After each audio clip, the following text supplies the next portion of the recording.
You're listening to Living Free, your podcast for a life full of freedom and magic.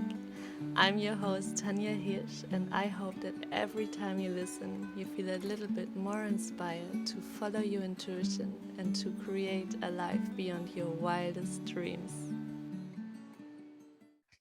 Hello and welcome back to the Living Free podcast. I'm so glad you're here, you're listening, you're showing up for yourself. And yeah, I'm back after this little 1 month break because of my journey. If you've been following me, you know I moved from Germany to French Polynesia to a little island called Moorea, a place I have never been before, but I have felt this deep soul calling and knowing that I have to go there. So I've sold everything I own to go to this place. And this journey has been full of magic, full of synchronicities, but also it's been a really intense journey in myself. Like these past few weeks have felt like a kind of a rebirth. It felt like parts of me had to die to be able to live in full alignment with who I truly am. And I will share a little bit about it in the next few episodes. But this is a special. We have a few podcast episodes called Soul Naked. So if you're listening to this on YouTube, I created a few very special interviews with my dear sisters, and I called them Soul Naked. So we undress on all levels. Physically, we're going to be completely naked, but also on a spiritual, mental, and emotional level. We're going to undress, we're going to drop the masks, and we're going to dive real deep into the conversation and share from the heart in a real authentic and free way. And I can't wait for you to listen to this first episode. Today I have my dear sister Sophia le Page as a guest, and you will see her magic when she starts speaking. Like, she's a truly embodied mystical priestess, and she shares her magic through her work, and only through her presence you can feel how she really lives what she preaches and what she shares. She's the true embodiment of a radiant, mystical woman. And there's so much gems in this conversation, so much wisdom. We dive into the 5 different archetypes of women. There are many, but we focused on 5 archetypes. We're going to dive into the wild woman, how to embody the wild woman, what has helped her step into this energy. And she shares her own story, how she stepped into her power and finally had the courage to speak her truth and to create the life of her dreams. And now she's living in Bali, happily married and sharing her passions. And she's such an inspirational soul, and I can't wait for you to listen to this. So without further ado, let's welcome Sophia le Page to the podcast. So welcome to the podcast, Sophia. I'm so happy to have you here. Thank you for having me. I'm really excited to see what we end up talking about today. Me too. So the first question I would love to ask you is, what does living free mean to you? Whatever comes up intuitively. For me, living free means living in connection with my feminine. So my feminine cycle, so my menstrual cycle. It means being able to express myself, able to experience my uniqueness and to create, my wealth from being me. That's what it means to me. And you really radiate it, like you embody it with every cell of your being in person and even on Instagram. I love seeing your stories and you expressing your wildness. So today we're going to talk about the Wild Woman archetype. And before we dive into this very special version that's, I think, in every woman, right? The Wild Woman is sometimes hidden, but every woman has this side. I would love to know, how was your journey of stepping into the Wild Woman? Maybe you can talk a little bit of your personal life's journey and how you became this embodied feminine radiant woman. Sure. Well, I definitely didn't start out that way. So growing up, I had a lot of insecurities. I really wanted to be a good girl. Like I didn't like getting in trouble. I really wanted to have everybody to be happy with me. I wanted to please everybody. I was like very, a really good student, I sort of, every law that my parents laid down, I was like, okay, I'm going to do it, even though I didn't want to necessarily all the time. And so I really didn't have a good sense of who I was, because who I was just an amalgamation of all the things that I thought I needed to be in order to be loved and accepted. So that led me eventually into a marriage with a really nice man, but I felt so constricted. I felt really, really disconnected from my sexuality, from my emotions, from my body, from my pleasure. And eventually that led me to have a string of affairs and finally a very messy divorce. And it was kind of like this image that I had built up about myself of like the one who always does the right thing, the one who's always the good one, the one who's always kind and nice to everybody, the one who never shocks anyone, was completely and utterly destroyed in a moment. And it was one of the most scary things, and one of the most difficult moments in my life, and also caused obviously a lot of hurt, to my ex-husband, right? Because it's such a wow, it's like such a tough way to leave a relationship.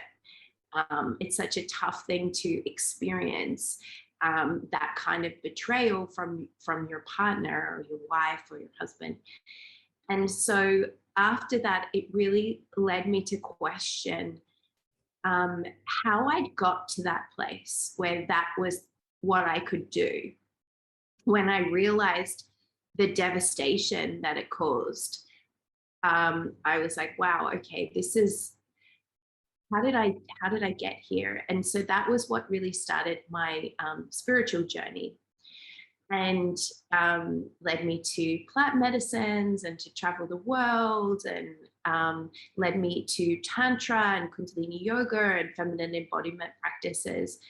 And I feel that once I really came to the feminine embodiment practices, that was when I really started to embody the wild woman, because I started to realize, wow, like it's okay for me to have emotions.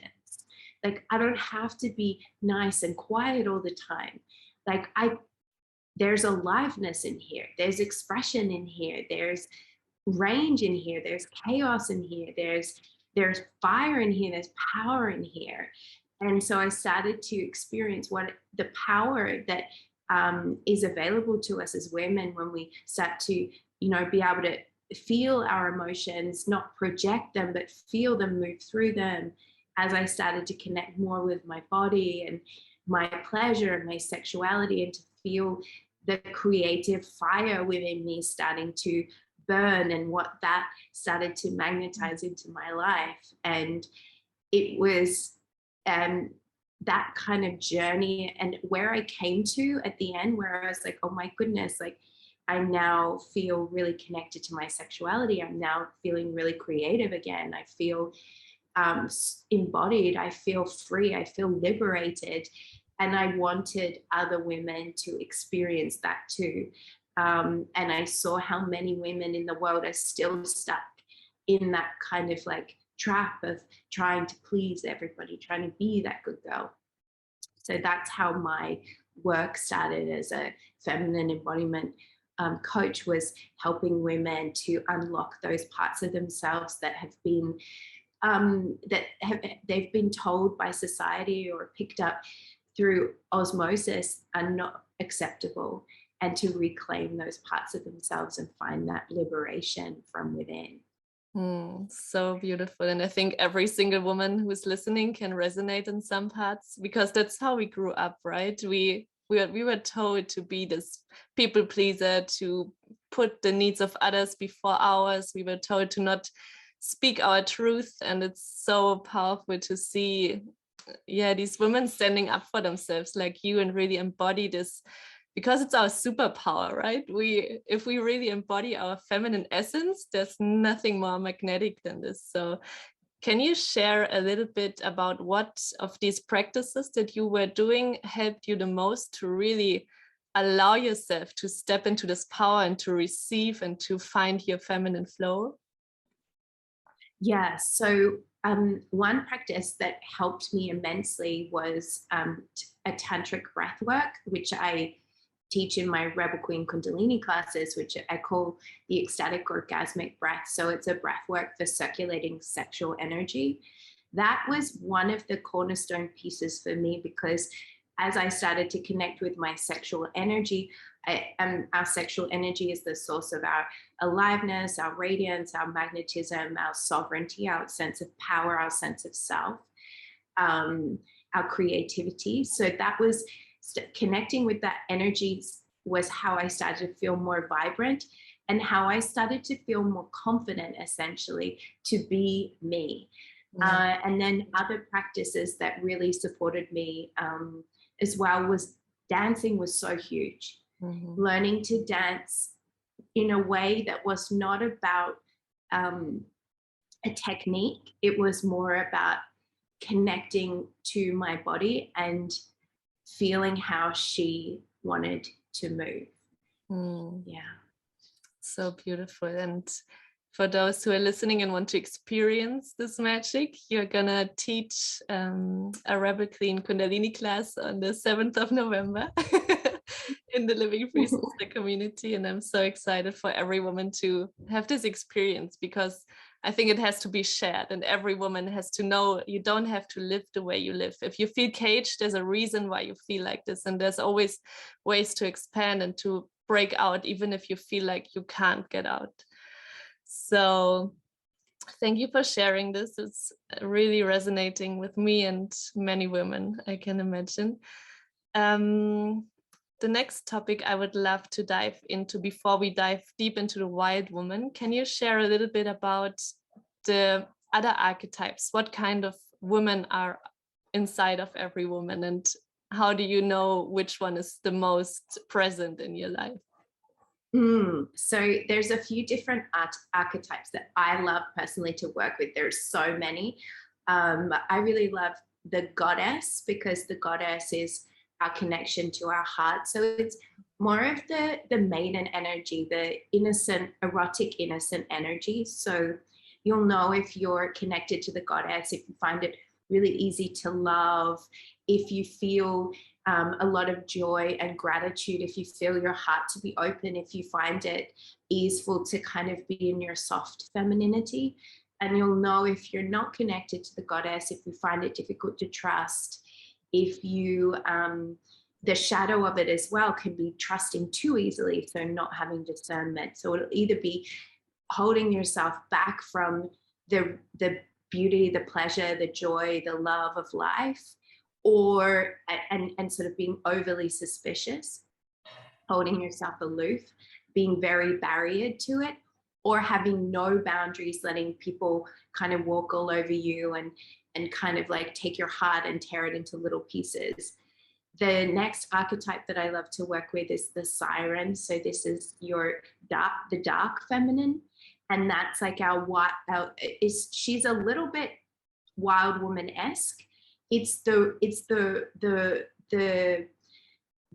woman who absolutely knows her sexual power, absolutely is completely and utterly embodied in her sexuality, knows how to circulate her sexual energy, knows how to magnetize the things that she really desires in life.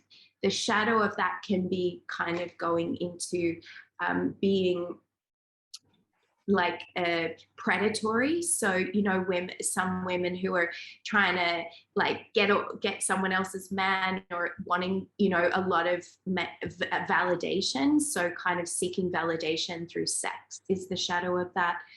And if you're completely shut down to that, it can be struggling to orgasm, struggling to feel pleasure in sex. Often there's both of those together. So a desire to receive validation in sex, and also a difficulty in experiencing pleasure for yourself. And then there's the muse, and she is the one who kind of inspires the masculine to really rise. And she inspires him and invites him into his genius by being like, by embodying inspiration, right? She's connected. She's the artist, right? She's artist and muse, deeply connected into her creativity. And then one more that I really love is the priestess. And the priestess is that connection that we have to the divine. So it's the one who is able to really bring through, you know, co-create with the universe in a really beautiful way. So the shadow of that would be feeling like you have to do everything alone, that you're kind of like disconnected from your intuition, feeling disconnected from spirit. The muse shadow, I forgot to say that the shadow of that is being like very needy, demanding, kind of like either not asking for anything because feeling like it's not okay for you to have desires or needs, or sort of berating your partner, like kind of like belittling, emasculating kind of energy. So though that's 4 archetypes that I love to work with, but they're like endless amounts. Which one is most alive for you right now? For me, what is most alive is the priestess. That's where I feel like that's my what I've kind of like been moving more into. And it's really exciting to see what's coming through by really anchoring my connection into my womb and into spirit, and asking for what wants to be birthed through me, what service wants to be shared with the world, and following those promptings. It feels very much like I'm sort of like, I don't feel a lot, like I feel like I'm supported. And it's an exciting unfolding, because it also requires a lot of trust, because you often won't know until the moment what it is, or you receive it. I've had this with, there's a course that is wanting to be birthed through me, and I have some of it's come through and it hasn't fully landed yet. And I'm like, okay, I'm not going to push this. Like, I'm not going to force it through. I'm just going to continue to listen, to feel, to embody more, and trust that in the moment where it's landed, it will feel landed. I will know it's landed, and that will be the moment to share it. So beautiful. And I think it feels a little bit like walking in the desert, trusting that it's going to be water. I'm kind of in the same. When I came here, I felt like everything that wasn't in alignment with my soul, and I think my whole business was like this so far, fell apart and wasn't successful. So I always, when I followed this calling of my intuition to create something, that's when I magnetized people into my work. And every time I tried with my head, like, oh, this could be successful, it never worked and no one signed up. And it's crazy. You can't explain it, but it's so powerful. And it takes a lot of courage, like you said, and you always have to be flexible to adapt to the new things, because you can't stick with what you're used to. You have to be willing to expand and to grow and to see what's present in the moment. So thank you so much for sharing. I really see the priestess in you. So let's dive into the Wild Woman archetype, because you also have a lot of this energy inside of you. So I would love to share, love you to share a little bit about this archetype and how you can embody it in your life. Yeah, so the Wild Woman archetype, to me, this is our connection as women to our authentic expression, our true expression. The wild woman is the inner leader, like the kind of like the boss babe in us, who knows exactly what she wants, is not afraid to speak her mind. Of course, she's not just going around and like burning everything down, which can be the shadow of the wild woman. So it's like she knows how to share in the way that is still holding love, is still holding truth, but it's not like burning everything down. So it's like she just not, she's not like second guessing herself. She's not agonizing over what she's going to say or how she's going to say it. The wild woman is the woman inside of you who wants to, who is okay to be unique, who loves to be unique, who's not trying to follow the crowd or do what everyone else is doing. She's like, let me find my unique path. Let me gather together everything that I've learned. Let me feel embodied in that. Let me feel the power of all the lessons and turn that into what I share with the world, into my mission. So I feel like the wild woman has that fire inside of her that's able to kind of really create powerful offerings in the world. So she's a very powerful leader. And she's also a very powerful woman inside of relationships because she knows what she wants. She knows her boundaries. She's not afraid to ask for what she wants. And she's also not afraid to call out her partner if her partner is also not stepping into their best self. So she has that kind of like Kali-esque energy, you know, like Kali from the Hindu pantheon, of like where she can be like the fire, like cut through all the bullshit, or she can also be very like centered and very quiet but powerful. You know, it's like this, there's a sort of a kind of something charming about how she kind of just goes against, like she just breaks all the rules, but she's not out there like picketing, like I'm protesting this thing. She's just like, oh, okay, well, I don't like that way of doing things, so I'm going to go over here and put my energy into this thing that I want to create. So her energy is always focused on what she's creating, not on what she's not fighting against anything. She's just creating something new over here and inviting people to come join her in that. And that is her power. Thank you. That's felt like you speak to my soul in this stage of my life. Oh, yeah, the white woman is a beautiful archetype. You talked a little bit about the shadow. Is there anything else that can come up when you start to step into your white woman? Yeah, so what can come up a lot of times is a lot of anger about the past, about times where you have sort of not held your boundaries or allowed things to carry on. There can also be a lot of all emotions. So perhaps a lot of sadness as well about not having felt in your power. And so that in itself can be a challenge to deal with. And the shadow of that is going into like a feeling of collapse around it, like, oh, poor me, I didn't, or feeling bad about what you've done or who you've been. And so the what is important when sort of coming into this wild woman archetype is to allow yourself, allow all the feelings to arise, allow them to be felt, but not through the lens of victim, but through the lens of lessons learned, so that the karmic cycles can be completed, so that you can move forward with power and also more compassion.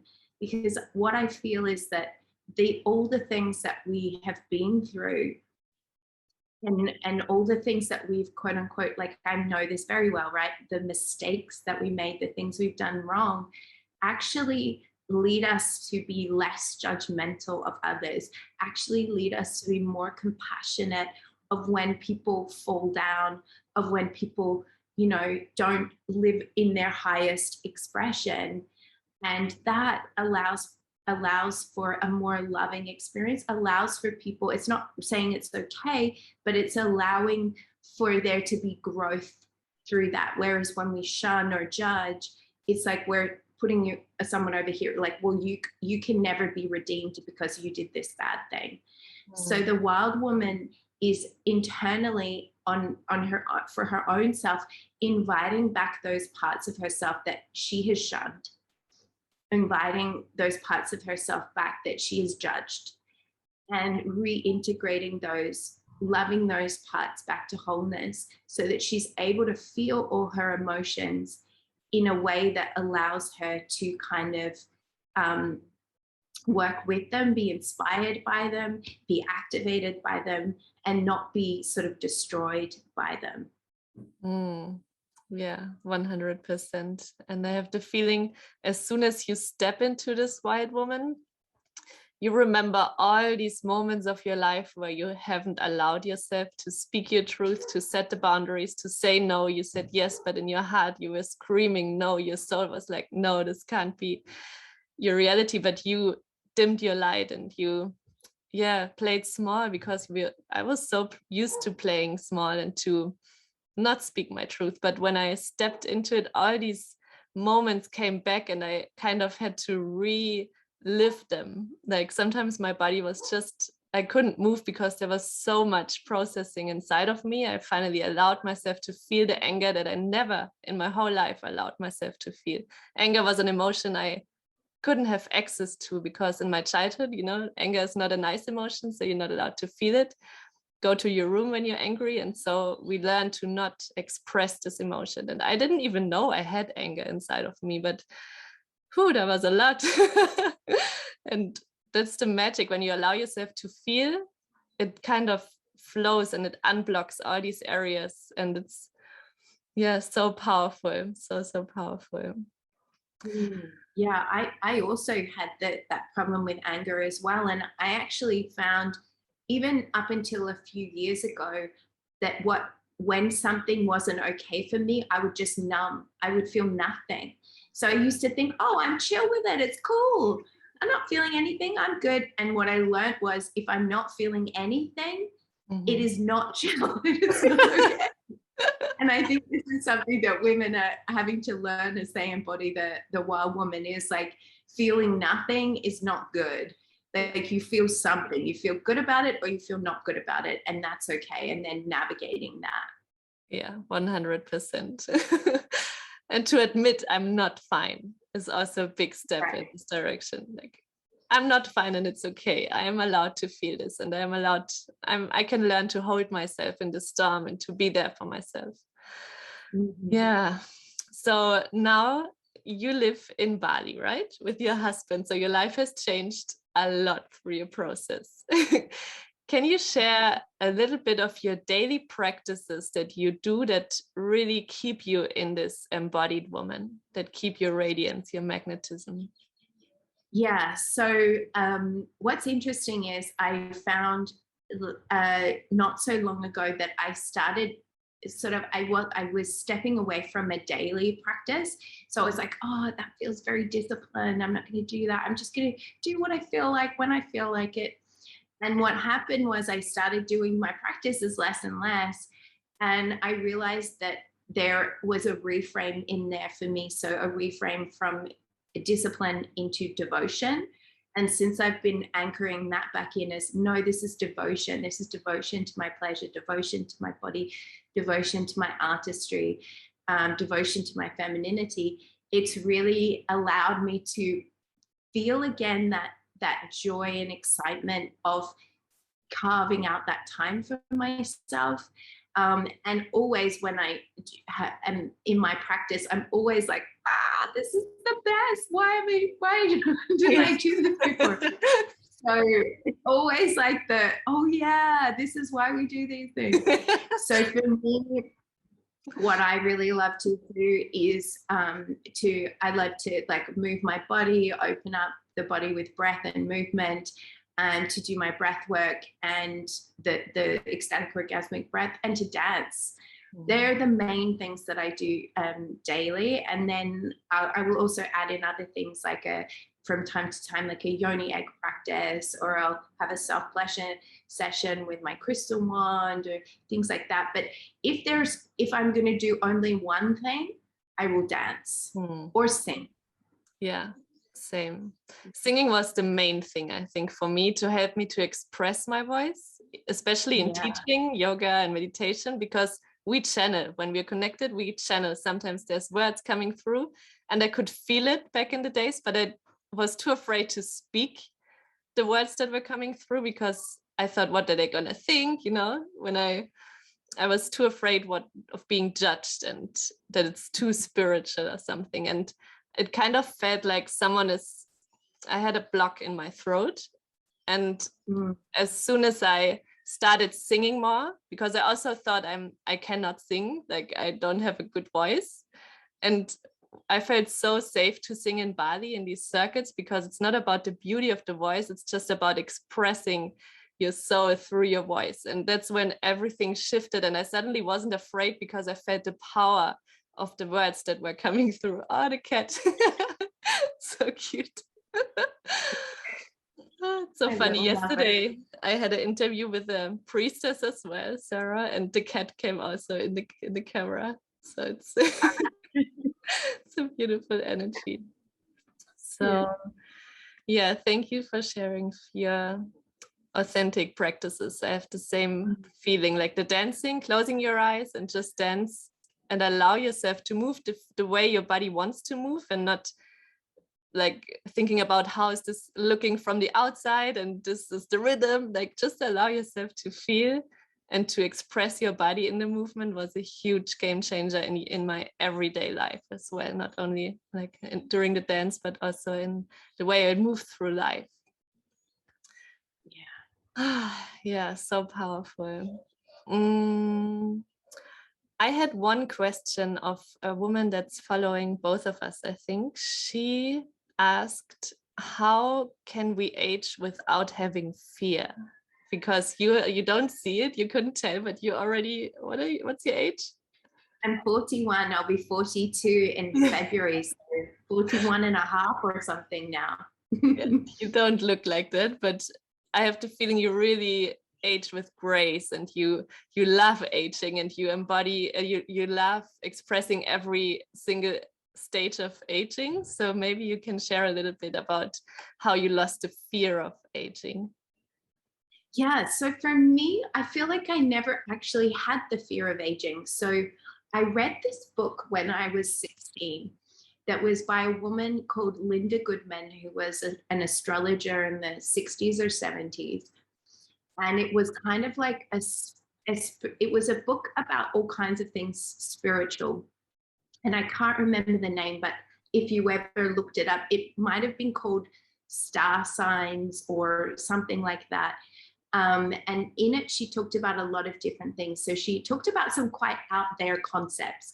So she was talking about fruitarianism and breatharianism, and choosing to not age, basically, like choosing that your cells are not going to age at the rapid rate that perhaps you might think is normal, and how, our cells regenerate every 7 years. Like we have a whole new set of cells. So our aging is, a lot of it is also because we just assume that that's what happens. Like we start to look older because we think that's what happens, whereas actually in reality our cells are completely new every 7 years. So why do they get older? And I read that when I was 16, and it really struck me of like, wow, okay, maybe I have a choice in how I age. Maybe I don't need to, when I'm 30, look like this, when I'm 40, look like this, when I'm 50, look like this. And so I've never had a fear around it. And I think that that has really also changed my physical experience, because it's not in my consciousness. So when I think about getting older, what I think about are the things that I'm excited about it. Like, I'm excited about learning more about myself. And I think every woman can anchor into this. Like, what's the exciting thing about getting older? Like, I remember my 20s were like mostly a shit show. My 30s, I was like coming more into myself. I was starting to recognize the things that I didn't want to carry through. As I came up to 40, I was like, wow, there's still some shadow aspects that I'm carrying. I really don't want to carry these into my 40s. Like, I really don't want to hold on to this stuff. And so it's been almost a process of like shedding these old layers of insecurity and coming more and more into myself. As I grow older, there's also more life experience, there's more wisdom. So for me, the aging process is about gaining so much more than about losing youth. And I think because my focus is what I'm gaining, and I think this is the case with all manifestation, right? With all it's always about anchoring in what you're receiving, not what you're losing. And that creates the experience of receiving more and more and more and more yumminess, more juiciness. So for your beautiful listener, I would really encourage you to kind of like focus less on the aging aspect. Of course, take care of your skin and do all those things, but focus more on what you're gaining from aging. So beautifully said. And yeah, I think that helps a lot of women with to change the perspective. Like you said, I wouldn't change I wouldn't want to be 20 anymore. Like, I wouldn't change for any money in the world. I'm